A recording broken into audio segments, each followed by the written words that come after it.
नमस्कार इम्तियाज जी। नमस्कार। मैं ये जानना चाहता हूँ कि छोटी अयोध्या क्या है। इसकी आजकल बहुत चर्चाएं हो रही हैं, तो मैं आपसे जानना चाहता हूँ कि ये छोटी अयोध्या क्या है। आप इस बारे में बताइए। छोटी अयोध्या को अगर हम बिल्कुल शॉर्टकट में बताएं तो भगवान श्री राम का एक नया एड्रेस है। अयोध्या को सब जानते हैं। अयोध्या किसी इंट्रोडक्शन की मोहताज नहीं है, सबसे बड़ी तपोभूमि है। और छोटी अयोध्या एक नया एड्रेस है ग्रेटर नोएडा पे, जिसको हम लोग लेकर आ रहे हैं और जेवर एयरपोर्ट के पास लेकर आ रहे हैं। यहाँ पर आपको भगवान श्री राम के टेम्पल के साथ साथ अयोध्या में स्थापित जितने भी मंदिर हैं, जिनको लोग जाते हैं और शायद दर्शन उनको नहीं मिल पाते, एक तो मालूमात नहीं होती है और समय की भी कमी होती है ना, तो वो नहीं देख पाते, तो इसलिए वो पूरी चीजों को समझ नहीं पाते हैं। और भगवान श्री राम को अकेले समझने से कुछ नहीं होगा, उनके साथ के चीजों को भी, उनके साथ के लोगों को भी समझना होगा और लोगों की जो कहानियां हमारे साथ में उनको समझना पड़ेगा। तो हमारा एक प्रयास है कि हम एक छोटी अयोध्या बसाएं जिसमें आपको पूरे रामराज के दर्शन एक साथ हो जाए। बेसिक छोटी अयोध्या ये है। छोटी अयोध्या बनाने की क्या आवश्यकता पड़ेगी? नहीं, आवश्यकता ऐसा कुछ नहीं। आप as a being a Indian अगर आप बात करें, वैसे मैं इम्तियाज हुसैन नाम है, आपको नाम से पता है कि मैं मुस्लिम हूँ, बिल्कुल ठीक है। लेकिन अगर हम इसको थोड़ी देर के लिए किनारे कर दें, हिंदू मुसलमान किनारे कर दें, बीइंग अ इंडियन की हम अगर बात करें, तो दुनिया में बहुत सारे लोग हैं जिन्होंने देश के लिए कुछ किया है, देश का नाम बढ़े, देश की चीजें बढ़े, कुछ ऐसा करें जिससे चीजें बाहर तक चली जाएं और पॉजिटिव वे में। आज का माहौल कैसा है वो आप सब जानते हैं, लेकिन फिर भी पॉजिटिव वे में। तो मैं पिछले 2-2.5 साल से इस पे काम कर रहा हूँ। तो मेरा ये सोचना है कि जब हम बात कर रहे हैं, सनातन की बात करते हैं, सनातन सनातन सनातन, और हम सनातन को एक्सपोजर भी देना चाहते हैं जी कि पूरे देश में फैले, देश के बाहर भी जाकर फैले, तभी बात है। ग्लोबल की बात करते हैं, वर्ल्ड लीडर है और हमारा भारत देश जो है वो हमारे कल्चर से पहचाना जाता है, हमारे धर्मों से पहचाना जाता है। भारत में सबसे बड़ा धर्म है सनातन, ठीक है। उसको बढ़ाने की बात सब बात कर रहे हैं, लेकिन मैं माफी मांग के ये बात पूछ रहा हूं कि क्या एक्चुअली सनातन को प्रमोट करने के लिए कुछ किया जा रहा है? खाली चर्चा करने से नहीं होगा, शायद कुछ करना पड़ेगा। तो मैं एक बहुत छोटा सा इंसान हूं, एक कोशिश मेरी है कि क्या करूं। हो सकता है वो सही हो और हो सकता है वो ना भी सही हो। अगर नहीं सही होगी तो आप उसमें राय दे सकते हैं अपनी। तो मेरा ये प्रयास था कि अगर हमें सनातन को फैलाना है, बढ़ाना है, अभी हम एक छोटी सी बात करें, खाली इंडिया की अगर हम बात करें, अभी तो खैर राम मंदिर बन गया, अच्छी बात है, लाखों लोग जा रहे हैं, लेकिन फिर भी इतनी बड़ी जनसंख्या में कितने प्रतिशत लोग अयोध्या गए होंगे? अभी आप उसका सही अंदाजा लगाएंगे तो आपको समझ में आ जाएगा कितने % लोग गए होंगे। और वो भी हिंदुस्तान की एक बेल्ट ऐसी है जो शायद उधर जा रही है। साउथ साउथ की बेल्ट की अगर हम बात करें तो उधर का आदमी इधर आ भी नहीं पाता है, ठीक है। तो हम जब देश में पूरा नहीं बता पा रहे हैं, नहीं फैला पा रहे हैं, राम क्या थे, रामराज क्या था, सनातन क्या था, उन्होंने क्या कहा था, क्या हमें मानना चाहिए, जब हम देश में नहीं फैला पा रहे, नहीं बता पा रहे, तो बाहर तो कैसे बताएंगे उसको हम? बाहर से आने वाला आदमी, पूरी दुनिया से आदमी इंडिया आता है अगर, तो आता है दिल्ली, दिल्ली आके रुक जाता है, 1 दिन 2 दिन 3 दिन के लिए आएगा, अपना काम निपटाया चला जाएगा। कुछ लोग घूमने की पर्पज से, क्योंकि राम मंदिर का और अयोध्या का इतना प्रचार पूरी दुनिया में हो चुका है कि कुछ लोग घूमने भी आते हैं, देखने आते हैं, लेकिन कितना प्रतिशत आते हैं? बहुत कम प्रतिशत है उसका, जो लोग वहां तक, क्योंकि टाइम नहीं होता उनके पास और डिस्टेंस बहुत ज्यादा है दिल्ली से और अयोध्या तक का।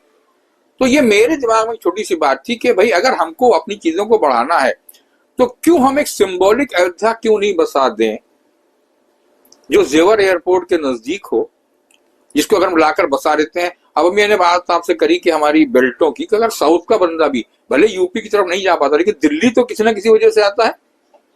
और आज की डेट में हमारा ज्यादा ट्रेवल जो है वो बाई एयर हो गया है। तो नया एयरपोर्ट बन रहा है जेवर, ज्यादातर आदमी बाई एयर ट्रेवल करने लगा है। तो कुछ भी करेगा ट्रेवल करके, अगर जेवर पे लैंड करेगा, साउथ का हो, नॉर्थ का हो, ईस्ट का हो, वेस्ट कहीं का भी, वो अगर जेवर एयरपोर्ट करेगा और अगर अयोध्या, छोटी अयोध्या वहां पर बसी है, तो क्या वो 10 मिनट के लिए, 1 घंटे के लिए, आधे घंटे का समय निकाल के नहीं जाएगा?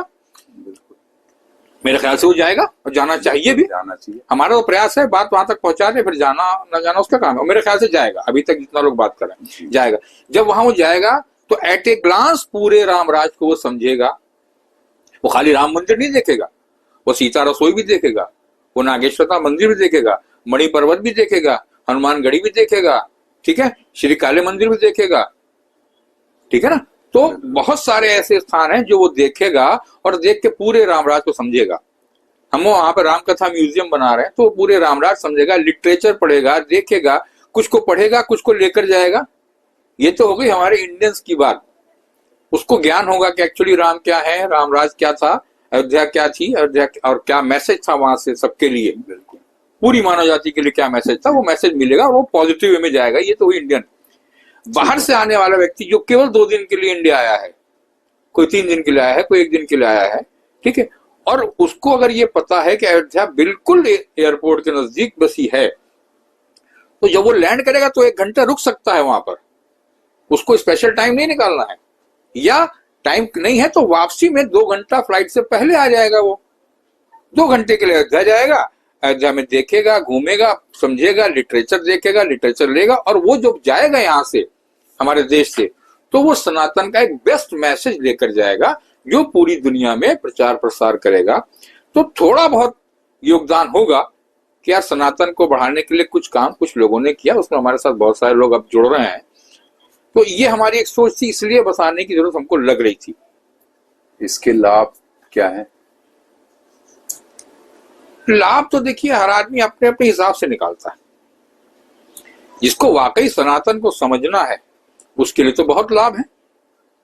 जिसको खाली घूमना है उसके लिए भी, दर्शन के लिए आना है वो भी लाभ है। व्यवस्थाएं इसमें ऐसी करी जा रही हैं कि आप आओगे, अभी हम बोल दें तो शायद ज्यादा हो जाएगा, लेकिन एक बार आप वहां पर आओगे तो फिर आपका मन नहीं करेगा वहां से जाने के लिए, जिस चीज की तैयारी हम लोग वहां पर कर रहे हैं। एक साथ आपको सारे दर्शन मिलेंगे, और कुछ ऐसी व्यवस्था भी हो रही है कि आप वहां पर साक्षात दर्शन भी शायद कर पाओगे। ऐसी व्यवस्था भी हम लोग कर रहे हैं, ठीक है। तो इसकी वजह से सनातन की जो भी मदद हो सकती है इसको फैलाने में, इसको फैलाने में आपको बहुत बड़ी लैंड की भी जरूरत पड़ेगी, सहयोग की भी जरूरत पड़ेगी। और जबकि अयोध्या बनने में कितने साल लगे, वहां पे कितने बड़े स्तर से पूरे देश और वर्ल्ड से वहां पे हर तरीके से सपोर्ट हुई हिंदुत्व के कारण। आज वहां पे जो राम राज्य की स्थापना अयोध्या के अंदर है और हुई है, पूरे वर्ल्ड में फैल रही है।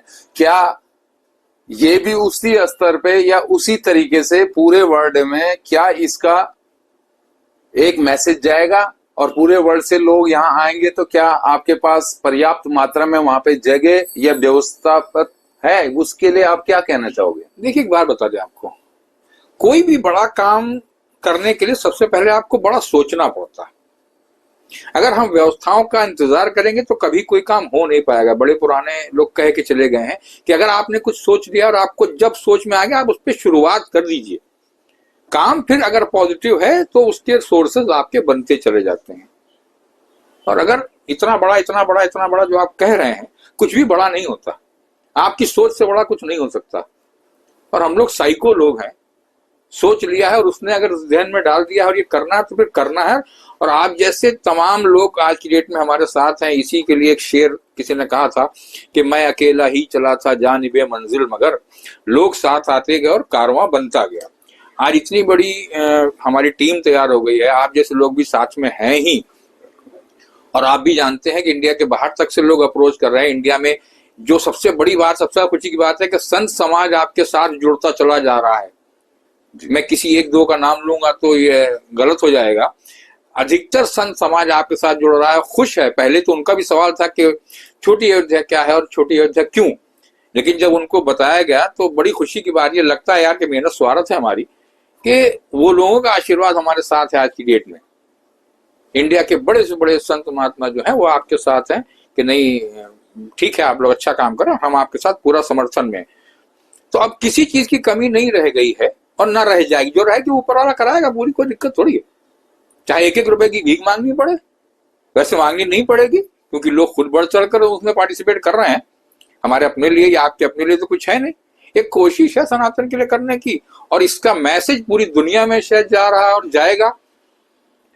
हमारे देश में अखंडता में एकता की जो बात हो रही है ना, सबसे ज्यादा धर्म है, जाति है। लोग गलत मैसेज भेजते हैं, यार इंडिया में हिंदू मुसलमान की फाइट होती है, तो हिंदू मुसलमान का ये भी तो रूप आप देखने को मिलेगा आपको। अगर कोई गलत मैसेज जा रहा है तो क्या पॉजिटिव मैसेज से उसका असर नहीं होगा कुछ? बिल्कुल होगा। और ये पहले नहीं हो रहा, ऐसा नहीं है ना कि मतलब सैकड़ों मस्जिदें ऐसी बनी होंगी जिनमें मतलब हमारे सनातनी लोगों का दिया हुआ वैसा हर जमीन है। सैकड़ों मंदिर ऐसे हैं जिसमें मुसलमानों ने जमीन दी है। तो हम जो कर रहे हैं कुछ नया नहीं कर रहे हैं, बस ये कि ऐसे टाइम पे कर रहे हैं तो लोगों का क्यूरियोसिटी होती है, सवाल होते हैं यार आप, और इतना बड़ा अगर है तो वो आप कैसे कर रहे हैं। ये एक प्रयास है छोटा सा, बस। चलो, सहयोग सबका है, आप जैसे लोगों का, तो कोई मुश्किल नहीं है, तो ऊपर वाला पूरा कराएं। मैं भगवान ईश्वर प्रभु श्री राम जी से यही निवेदन और आस्था प्रार्थना करता हूं कि आपकी जो आस्था है हिंदुत्व के प्रति, राम मंदिर और पूरी अयोध्या बसाने के लिए जो आपने आर्थिक प्रयास किया है और लगे हो, आप रात दिन लगे हो, और आपके ही कारण आज छोटी अयोध्या बनने जा रही है। मैं चाहूंगा सभी से कि आप सभी आके खाली हमें समर्थन चाहिए, बाकी कुछ नहीं। हिंदुत्व को आगे बढ़ाने के लिए करने से होता है, खाली घर बैठने से नहीं और सोचने से भी नहीं। सोचने के साथ साथ जैसे भाई इम्तियाज जी लगे हुए हैं, मैं इनका समर्थन करता हूं और इनके साथ कंधे से कंधे मिला के चलता हूं। मेरी सभी देशवासियों से, सभी हिंदू समाज से और सभी सामाजिक प्राणियों से ये अनुरोध है कि राम काज बिन मोह कहाँ विश्राम। आज और अभी से आप राम काज में जुड़िए और इनके साथ कंधे से कंधा मिला के चलिए। और जिससे आप आए हो, आपका बहुत बहुत धन्यवाद। अरे आपने समय दिया उसका धन्यवाद। ठीक है साहब, थैंक यू।